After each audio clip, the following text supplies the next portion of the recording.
Hello बच्चों, welcome back to my YouTube channel learning student. तो आज हम लेके आए हैं क्लास 10th के जो बच्चे हैं उनके लिए जब प्रक्रम से, ठीक है।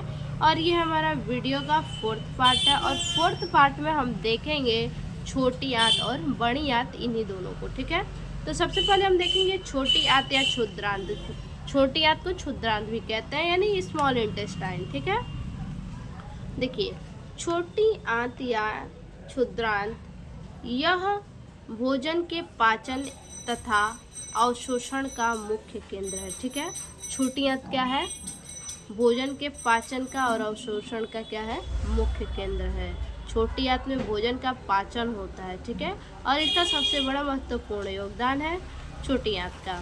यह लगभग 6 से 7 मीटर लंबी तथा 2.5 सेंटीमीटर चौड़ी। देखिए, जो छोटी आंत होती है वो 6 से 7 मीटर लंबी होती है, ठीक है। और चौड़ाई की बात की जाए तो चौड़ाई जो है कि 2.5 सेंटीमीटर यानी 2.5 सेंटीमीटर चौड़ी होती है और अत्यधिक कुंडली होती है। कुंडली मतलब बिल्कुल घुमावदार होती है, ठीक है, इधर उधर टेढ़ी मेढ़ी घूमी हुई होती है, ठीक। इसके अधिकतर भाग में रसांकुर यानी विली पाए जाते हैं, ठीक है। जो आंत होती है छोटी आंत, इसमें जो ये लंबी नली होती है 6 से 7 मीटर लंबी नली होती है, वो क्या है, अधिकतर भाग, जो उसके अधिकतर भाग है उसमें रसांकुर पाए जाते हैं, ठीक है। जो भोजन को क्या करता है, रसांकुर पचाने का कार्य करता है, जो भोजन के पाचन तथा अवशोषण में सहायक होता है, ठीक है। अभी हमने बताया कि भोजन को पचाने का कार्य करता है, ठीक है। भोजन को अवशोषण करने में सहायक होता है और पचाने में। इसे निम्न 3 भागों में बांटा गया है, ठीक है। कितने भागों में बांटा गया है? तो 3 भागों में बांटा गया है। तो ये हमारा जो है कि छोटी आंत है, ठीक है। छोटी आंत में बस इतना ही आपको समझना है कि क्या है, छोटी आंत जो है कि पाचन और अवशोषण का क्या है, मुख्य केंद्र है। भोजन के पाचन के लिए और अवशोषण के लिए मुख्य केंद्र है। 6 से 7 मीटर ये लंबा होता है, 2.5 सेंटीमीटर चौड़ा होता है और कुंडलित यानी अत्यधिक घुमावदार होता है।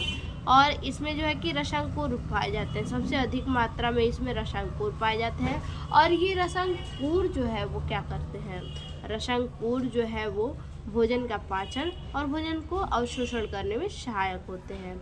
इसे निम्न 3 भागों में बांटा गया है। तो अब हम देखेंगे 3 भाग कौन कौन से हैं, ठीक है। चलिए आइए देखते हैं। 3 भाग में पहला भाग है ग्रहणी, ठीक है। पहला भाग क्या है? ग्रहणी है। अब देखिए, ग्रहणी क्या है? डोनेम, ठीक है। यह लगभग 25 सेमी लंबी, जो डोमेन जो ग्रहणी होती है, छोटी आंत में जो ग्रहणी होती है, ठीक है, तो वो 25 सेंटीमीटर लंबा होता है। सी या फिर यू के आकार का, या तो सी आकार का या तो यू आकार का होता है, ठीक है। इसमें पाचक एंजाइम को स्रावित करने वाली ग्रंथियों का अभाव होता है। इसमें जो ग्रहणी में जो पाचक एंजाइम होते हैं और स्रावित करने वाली ग्रंथियों का क्या होता है, अभाव होता है पाचन के एंजाइम में, ठीक है। परंतु इसमें ग्रहणी ब्रूर ग्रंथियाँ जो है कि पाई जाती हैं, ठीक है। जो ग्रहणी ग्रंथियाँ होती हैं उसमें ब्रूर ग्रंथियाँ पाई जाती हैं, ठीक, जो श्लेष्म का श्रावण करती है। जो ब्रूर ग्रंथियाँ पाई जाती हैं वो क्या होता है कि उसका कार्य क्या है, उसका कार्य यही है कि श्लेष्म का क्या करेगा, श्रावण करेगा, ठीक है। तो ये हमारा हो गया ग्रहणी। अब इसके बाद जो है कि हमारा ये तो पहला भाग हो गया ग्रहणी, और दूसरा भाग जो है वो है मध्यांत्र, ठीक है। क्या है दूसरा भाग? मध्यांत्र है, यानी जिजनम। देखिए क्या है मध्यांत्र, नीचे की और ग्रहणी मध्यांत्र में खुलती है। ग्रहणी कहाँ खुलती है? मध्यांत्र में खुलती है, ठीक है। और जो लगभग मध्यांत्र जो होता है वो 2.4 मीटर लंबा होता है और कुंडलित नलिका होती है। कुंडलित यानी घुमावदार होती है, टेढ़ी मेढ़ी घूमी हुई होती है, ठीक है। तथा इसका व्यास लगभग 4 सेंटीमीटर होता है। और इसका व्यास कितना होता है? 4 सेंटीमीटर, ठीक है। 2.4 मीटर लंबी कुंडलित होती है और इसका व्यास 4 सेंटीमीटर होता है। याद रखिएगा कि मध्यांत्र जो है वो ग्रहणी मध्यांतर में खुलती है। ठीक है, नीचे की ओर ग्रहणी मध्यांतर में खुलती है, मध्यांतर। ठीक, ये हमारा हो गया मध्यांतर। अब इसका जो तीसरा भाग है, देखिए तीसरा भाग है शेषांत। ठीक है, यानी आइलम। देखिए मध्यांत लगभग 3.4 मीटर लंबी। मध्यांत कितनी लंबी होती है? 3.4 मीटर लंबी होती है। कुंडलित नलिका में खुलती है। ठीक है, ये कहाँ खुलती है? तो कुंडलित नलिका में खुलती है, जो छोटी आंत का अंतिम हिस्सा है। ये ध्यान रखिएगा, छोटी आंत का अंतिम हिस्सा शेषांत है। ठीक है, मध्यांत लगभग 3.4 मीटर लंबी कुंडलित नलिका में खुलती है। ठीक है, जो आंत का अंतिम हिस्सा है। इसकी दीवार मध्यांतर से पतली होती है। जो शेषांत का दीवार होता है, जो साइड का जो परत होता है, वो क्या होता है? मध्यांत के परत से भी पतला होता है। मध्यांत का जो दीवार होता है, उस दीवार से भी पतला होता है। ठीक है, शेषांत का दीवार। यह छोटी आंत का सबसे लंबा भाग है। जो शेषांत है वो क्या है? छोटी आंत का सबसे लंबा भाग है शेषांत। यही बड़ी आंत के शिकम में खुलता है। ठीक, यही बड़ी आंत के शिकम में खुलता है छोटी आंत। छोटी आंत के इसी भाग में रसांकुर उपस्थित होते हैं। जो छोटी भाग होते हैं। ठीक है, छोटी आंत जो होते हैं, तो छोटी आंत में ही क्या होता है? रसांकुर उपस्थित होता है, जो पचे हुए भोजन के अवशोषण को कई गुना बढ़ा देती है। ठीक है, यानी सीधा से याद रखिए शेषांत क्या है? तो शेषांत जो है कि मध्यांतर लगभग 3 से 4 मीटर लंबी कुंडलित नलिका में खुलती है। ठीक है, और उसके बाद छोटी आंत का अंतिम हिस्सा है। जो मध्यांतर है वो छोटी आंत का अंतिम हिस्सा है, और शेषांत का जो दीवार होता है वो अत्यधिक पतला होता है, और छोटी आंत का सबसे लंबा भाग जो होता है वो आंत के शिकम में खुलता है। ठीक है, और छोटी आंत में रसांकुर उपस्थित होते हैं, और वो रसांकुर क्या होते हैं? पचे हुए भोजन के अवशोषण को कई गुना बढ़ा देते हैं। जो भोजन को अवशोषण करता है, उसको क्या करता है? उस गति को कई गुना तेजी से करने लगता है, वो बढ़ा देता है। ठीक है, भोजन के पाचन को बढ़ा देता है। तो ये हमारा तीसरा भाग भी हो गया शेषांत। अब इसके आगे देखिए, आगे है बड़ी आंत या बृहदांत। ठीक है, बड़ी आंत को बृहदांत भी कहते हैं। ठीक है, यानी लार्ज इंटेस्टाइन। ठीक है, देखिए यह आहार नाल का अंतिम भाग है। ठीक है, जो बड़ी आंत है वो क्या है? आहार नाल का सबसे आखिरी भाग है बड़ी आंत।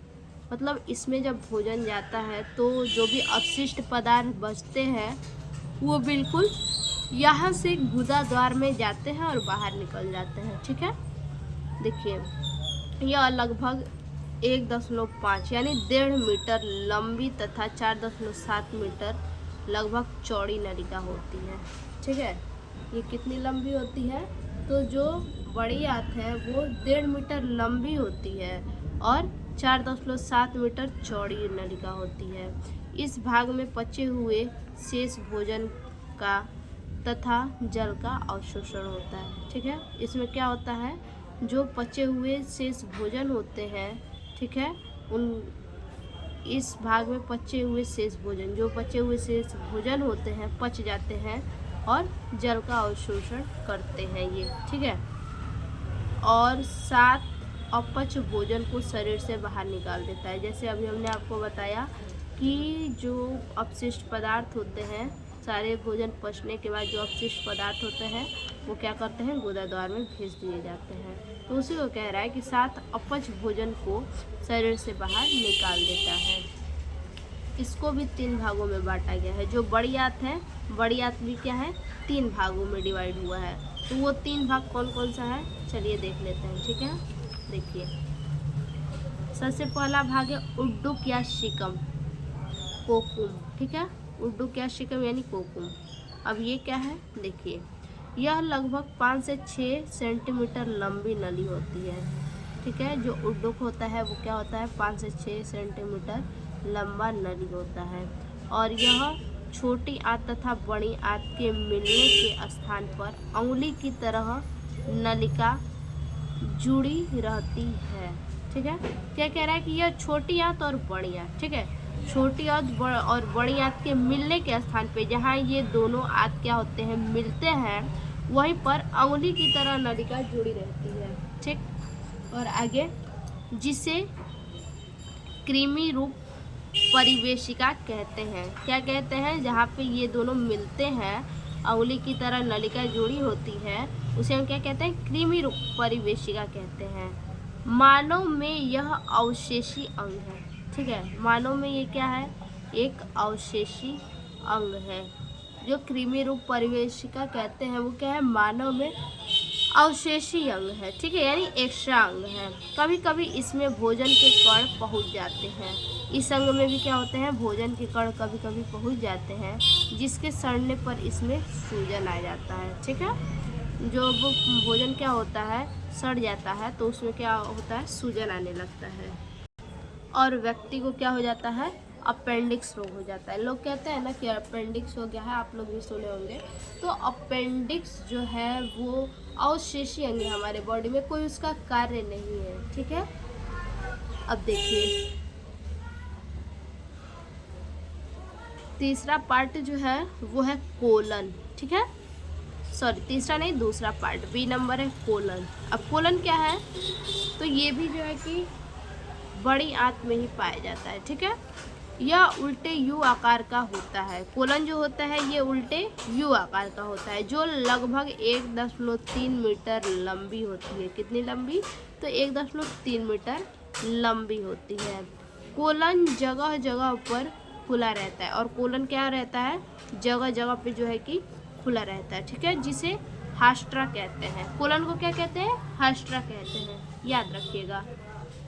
अब सी नंबर है मलाशय। ठीक है, बड़ी आंत में ही जो सी नंबर है वो है मलाशय। देखिए यह बड़ी आंत का अंतिम भाग है। मलाशय क्या है, बड़ी आंत का अंतिम भाग है, जो लगभग 15 सेंटीमीटर लंबी होती है। मलाशय कितनी लंबी होती है, तो 15 सेंटीमीटर जो है कि लंबी होती है। मलाशय की भित्ति बहुत पतली होती है। देखिए जो मलाशय की भित्ति होती है ना, वो अत्यधिक पतला होता है, बहुत ही ज़्यादा पतला होता है। और जो है कि मलाशय का अंतिम भाग गुदा नाल कहलाता है। अब मलाशय में जब मल आएगा तो गुदा के द्वारा क्या होता है, बाहर निकल जाता है। ठीक है, तो उसी को बोला है कि मलाशय का अंतिम भाग क्या होता है, गुदा नाल कहलाता है, जो एक वृत्ताकार या मल द्वारा शरीर से बाहर खुलता है। ठीक है, क्या होता है, ये शरीर से बाहर निकलता है। मलाशय की भित्ति में, जो मलाशय की भित्ति होती है, उस भित्ति में, मलाशय की भित्ति में आगे देखिए, उपस्थित चषक कोशिकाएं तथा अवशोषी कोशिकाएं मलाशय की दीवार तथा मल को चिकना, मलाशय की दीवार, जो अवशेषी कोशिकाएं होती हैं वो मलाशय की दीवार और मल को चिकना और लसलसा बनाए रखता है। यानी देखिए जिसमें मल होता है, ठीक है, मलाशय में मल होता है, तो मलाशय क्या होता है, बिल्कुल चिपचिपा होता है, चिकना और लसलसा होता है। ठीक है, मलाशय में